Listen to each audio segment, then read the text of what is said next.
For behold, it came to pass that the Lord spake unto my father, yea, even in a dream, and said unto him, Blessed art thou, Lehi, because of the things which thou hast done, and because thou hast been faithful, and declared unto this people the things which I commanded thee. Behold, they seek to take away thy life. And it came to pass that the Lord commanded my father, even in a dream, that he should take his family and depart into the wilderness. And it came to pass that he was obedient unto the word of the Lord, wherefore he did as the Lord commanded him. And it came to pass that he departed into the wilderness, and he left his house and the land of his inheritance, and his gold and his silver and his precious things, and took nothing with him, save it were his family and provisions and tents, and departed into the wilderness. And he came down by the borders near the shore of the Red Sea, and he traveled in the wilderness in the borders which were nearer the Red Sea. And he did travel in the wilderness with his family, which consisted of my mother, Sariah, and my elder brothers, who were Laman, Lemuel, and Sam. And it came to pass that when he had traveled 3 days in the wilderness, he pitched his tent in a valley by the side of a river of water. And it came to pass that he built an altar of stones, and made an offering unto the Lord, and gave thanks unto the Lord our God.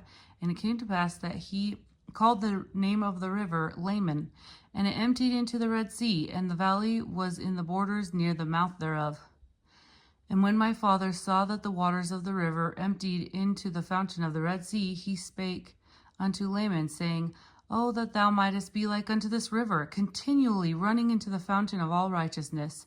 And he also spake unto Lemuel, Oh, that thou mightest be like unto this valley, firm and steadfast and immovable in keeping the commandments of the Lord.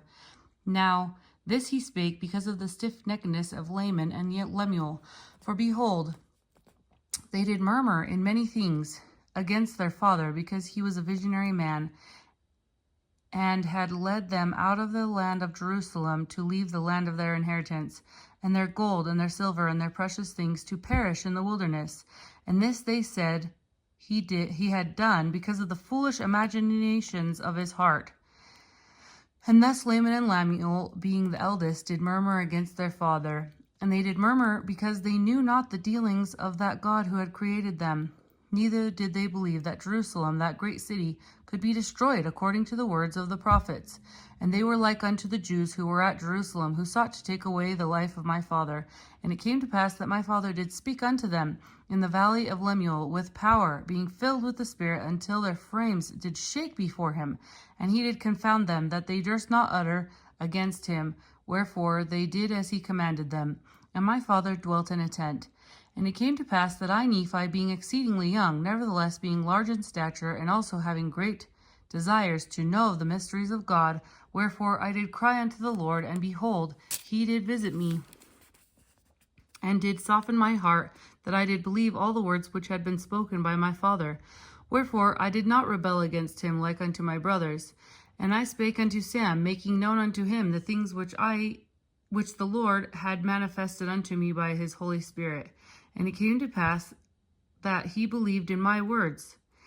But behold, Laman and Lemuel would not hearken unto my words, and being grieved because of the hardness of their hearts, I cried unto the Lord for them. And it came to pass that the Lord spake unto me, saying, Blessed art thou, Nephi, because of thy faith, for thou hast sought me diligently with lowliness of heart. And inasmuch as ye will keep my commandments, ye shall prosper in the land, and shall be led to a land of promise, yea, even a land which I have prepared for you, yea, a land which is choice above all other lands. And inasmuch as thy brethren shall rebel against thee, they shall be cut off from the presence of the Lord. And inasmuch as thou shalt keep my commandments, thou shalt be made a ruler and a teacher over thy brethren. For behold, in that day that they shall rebel against me, I will curse them even with a sore curse. And they shall have no power over thy seed, except they shall rebel against me also. And if it so be that they rebel against me, they shall be a scourge unto thy seed, to stir them up in the way of remembrance.